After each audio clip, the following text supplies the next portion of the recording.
Bismillahirrahmanirrahim. Assalamu alaikum wa rahmatullahi wa barakatuh. Dear students, welcome to Study Time for All. I am your tutor Adnan Ghani Bhatt. Geography class 6 English medium all Punjab boards की next video की तरफ आगे बढ़ते हैं। Chapter number 5 major land features. अगर आपने अभी तक study time for all channel को सब्सक्राइब नहीं किया तो इसको सब्सक्राइब करें और साथ बेल आइकन के बटन को दबा दें ताकि नई आने वाली वीडियोज़ के नोटिफिकेशन आपको बर वक्त मिल सकें। तो इससे पहले हम जो मेजर लैंड फीचर्स हैं उनमें माउंटेन्स पढ़ चुके हैं, प्लाटोज़ पढ़ चुके हैं और अब आगे बढ़ते हैं हम प्लेन्स, मैदान। तो मेजर लैंड फीचर्स में सबसे पहले हमने माउंटेन्स को पढ़ा जो कि मेजर लैंड फीचर है, उसके बाद प्लाटोज़ सतह मुर्तफ़ा और अब प्लेन्स यानी मैदान। Vast stretches of flat above the sea level are called a plane.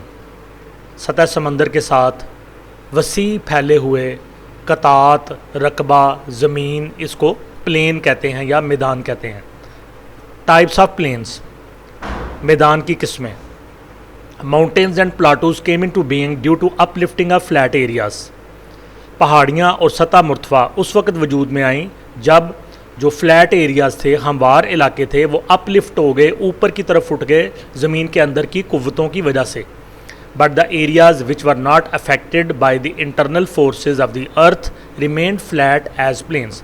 लेकिन वो इलाके, वो जगहें, वो ज़मीन जहाँ पे अंदरूनी कुव्वतों ने कोई असर ना किया ज़मीन के अंदर से, तो वो फ्लैट रह गई, हमवार रह गई और इनको हम प्लेन्स या मैदान कहते हैं। However some of the plains also came into being by erosional and depositional processes. ताहम कुछ मैदान ऐसे हैं जो वजूद में आए इरोजनल प्रोसेस से और डिपोजिशनल प्रोसेस से। इरोजनल होता है तराश खराश होना, किसी चीज़ का कटाव होना और उस कटाव की वजह से, मतलब पहाड़ हैं उनका कटाव होकर मैदान बन जाए तो इसको इरोजनल प्रोसेस कहते हैं। और डिपोजिशनल के रेत मट्टी मुख्तलिफ चीज़ें किसी जगह पे डिपॉजिट होती रहें, जमा होती रहें तो उस तरीके से मैदान बन जाए तो वो इसको डिपोजिशनल प्रोसेस कहते हैं। On the basis plains can be classified into two major types. तो इन बुनियादों पर मैदानों को दो इकसाम में तकसीम किया जा सकता है। ये ऊपर एक इन्फॉर्मेशन है, do you know plains spread over 1/4 of the surface of earth. ज़मीन के 1/4 हिस्से पर मैदान है। About 80% of world population lives in plains और 80% आबादी दुनिया की मैदानों में रहती है।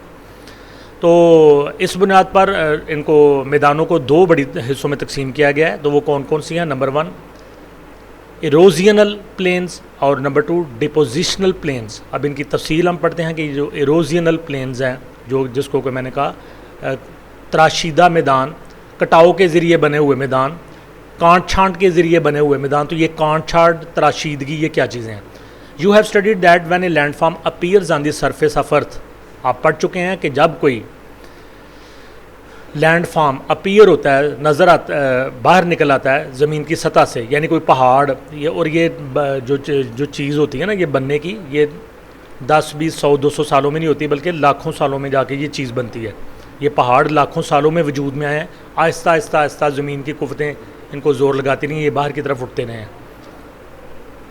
तो जब कोई लैंड फार्म ज़मीन की सतह से बाहर नमूदार होता है, द एक्सटर्नल फोर्सेस, तो बाहर की कुव्वतें दैट इज़ यानी heat, rain, wind, river and glacier tend to reduce its height by erosion. तो बाहर की जो फोर्सेस हैं उनमें सूरज की हरारत है, बारिश, हवाएं, दरिया और ग्लेशियर, ये कटाव के ज़रिए से, यानी जो हरारत है वो भी असरअंदाज होती है, हवाएं भी असरअंदाज होती हैं, ग्लेशियर और दरिया भी असरअंदाज होते हैं। तो ये कटाव के ज़रिए से उसकी कांट छांट करते हैं, उसकी हाइट को कम करते हैं, उसकी बुलंदी को कम करते हैं। The plains formed in such a way are called erosional plains. तो इस तरीके से बनने वाले मैदानों को तराशीदा मैदान कहते हैं। Let us have a look on some of these. आइए इनमें से चंद के ऊपर नज़र दौड़ाते हैं। नंबर 1 कार्स्ट प्लेन्स, कार्स्ट मैदान। Some plains in the world are formed of limestone. कुछ मैदान दुनिया के अंदर चूने के पत्थर से बने हैं। दीज वर वंस हाईलैंड्स, कभी ये बहुत बुलंद थे, which became low lands due to the solution of limestone in water. कभी ये बहुत बुलंद थे लेकिन बाद में ये कम बुलंदी पे चले गए क्योंकि जो लाइमस्टोन है, जो चूना है, ये पानी में हल होता रहा। Rain water, surface water and underground water tend to dissolve limestone. बारिश का पानी, ज़मीन की सतह का पानी और ज़मीन के अंदर का पानी इस लाइमस्टोन को, चूने को हल करता रहा। These plains are called karst plains. तो ये मैदान बन गए, इन मैदानों को कॉर्स्ट प्लेन्स कहते हैं। Number 2, aeolian plains. In areas where the amount of rainfall is very low, वो इलाके जहाँ पे बारिश की मिकदार बहुत कम होती है। Wind has converted the exposed rocks into flat lands by erosion. वहाँ पे हवा बहुत ज़्यादा चलती है, तो उन्होंने वहाँ पे जो चट्टानें थीं, पहाड़ियाँ थीं, उनको तराश के उनको हवा जो लग के उनको, तो उनका कटाव उतारा और नतीजे में वो फ्लैट लैंड्स बन गई, मैदान बन गए। Isolated less high columns like hills can be seen in this plains. इन मैदानों के अंदर दूर दूर कहीं कहीं, आइसोलेटेड दूर दूर कहीं कहीं, बिखरे हुए कहीं कहीं पे हाई कॉलम, छोटे छोटे टीले हमें नज़र आते हैं इन मैदानों के अंदर। तो ये वही वजह कि पहले यहाँ बड़े बड़े पहाड़ थे, लेकिन हवा ने उसको तराश के तो मैदान बना दिया, और अब कुछ कुछ टीले वहाँ पे कॉलम्स की शक्ल में नज़र आते हैं। These are called aeolian plains, इनको एओलियन प्लेन्स कहते हैं। Number 3, glacial plains. In the ancient times Canada, Finland, Sweden and Russian Federation were covered with continental glaciers. कदीम ज़मानों में कनाडा, फिनलैंड, स्वीडन और रशियन फेडरेशन बरे आज़मी ग्लेशियर्स से ढके हुए थे। These huge ice sheets converted these areas into flat lands by erosion. और ये जो बड़ी बड़ी बर्फ़ की चादरें थीं, इन्होंने कटाव के ज़रिए से इस इलाके को फ्लैट लैंड्स में, मैदानों में बदल दिया। These are called glacial plains, इनको ग्लेशियल प्लेन्स कहते हैं। Number 2, depositional plains. Depositional deposit से बना है, तो हवा के ज़रिए, समंदर की लहरों के ज़रिए से मट्टी, रेत और मुख्तलिफ़ किस्म की चीज़ें जो है ना वो डिपॉजिट होती रहती हैं बाज़ जगहों पे, और लाखों सालों में जाके उन डिपॉजिट्स की वजह से, उन चीज़ें जमा हो जाने की वजह से, रेत, मट्टी, गर्द, गारा वगैरह, तो उससे जो प्लेन बनने को डिपोजिशनल प्लेन्स कहते हैं। Most plains of the world are formed by the deposition of sediments transported by rivers, winds and glaciers. अक्सर मैदान दुनिया में बने डिपोजिशन ऑफ सेडिमेंट्स। सेडिमेंट क्या होती है? ट्रांसपोर्टेड बाय रिवर्स, दरियाओं के अंदर से आने वाला जो रेत, मट्टी, गारा, विंड्स, हवाओं के ज़रिए से, ग्लेशियर के ज़रिए से जो रेत, मट्टी, गारा इकट्ठा होता रहा, उसके ज़रिए से मैदान बन गए। सच प्लेन्स, ये प्लेन्स होगा, लैंड्स तो बनता नहीं है। Such plains are called depositional plains. ऐसे जो मैदान है इनको डिपोजिशनल प्लेन्स कहते हैं। Let us have a look on some of this. इनमें से कुछ के ऊपर नज़र दौड़ाते हैं। तो इनमें सबसे पहले आता है फ्लड प्लेन्स, सैलाबी मैदान। वैन रिवर्स आर फ्लडेड, जब दरियाओं में सैलाब आता है, the water comes out of the banks, पानी किनारों से बाहर आ जाता है, and spreads over vast areas, और वसी इलाके में फैल जाता है। When the water returns to its channel gradually, जब आहिस्ता आहिस्ता पानी वापस अपने रास्ते पे आता है, it leaves behind layers of fine sand and clay, तो ये अपने पीछे उम्दा किस्म की मट्टी और गारा छोड़ देता है, उसकी लेयर्स छोड़ देता है।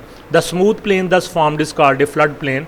तो इस तरह से एक हमवार मैदान वजूद में आता है जिसको फ्लड प्लेन या सैलाबी मैदान कहते हैं। These plains are fertile and thus ideal for cultivation. ये मैदान बड़े जरहेज़ होते हैं और काश्तकारी के लिए बड़े आइडियल होते हैं, मिसाली होते हैं। नंबर 2, कोस्टल प्लेन्स, साहली मैदान। Coastal plains are formed in 2 ways. साहली मैदान दो तरह से बनते हैं। Rivers before entering the sea tend to deposit the layers of fine sand on the beach. दरिया समंदर में दाखिल होने से पहले साहिल के ऊपर, समंदर के किनारे के ऊपर बड़ी उम्दा किस्म की रेत की तहें जमा देते हैं। Sea waves also deposit sand on the beach. इस तरह से समंदर की लहरें जब बाहर की तरफ आती हैं तो वो भी रेत को बाहर किनारों पर लेके आती हैं। These are called coastal plains. इस तरह से जो मैदान बनते हैं उनको साहली मैदान कहते हैं। Loess plains, some plains of the world have been formed by very fine sand deposited by wind. कुछ मैदान दुनिया के अंदर बने हैं जो कि रेत की वजह से, बड़ी उम्दा किस्म की रेत डिपॉजिट होने की वजह से, जमा होने की वजह से बने। These are called loess plain, इनको लोएस्ट प्लेन्स कहते हैं। The largest loess plain institute in China, सबसे बड़ा जो रेत का मैदान है वो चाइना के अंदर वाक़या है। जी स्टूडेंट्स, यहीं पे आज का हमारा टॉपिक ख़त्म होता है। नेक्स्ट यकीनन सेकंड लास्ट वीडियो बनेगी और उसके बाद एक्सरसाइज के हवाले से हम लास्ट वीडियो बनाएंगे। वीडियो को लाइक करें, कमेंट्स दें, दोस्तों के साथ शेयर करें और study time for all channel को सब्सक्राइब करें। अल्लाह हाफिज़।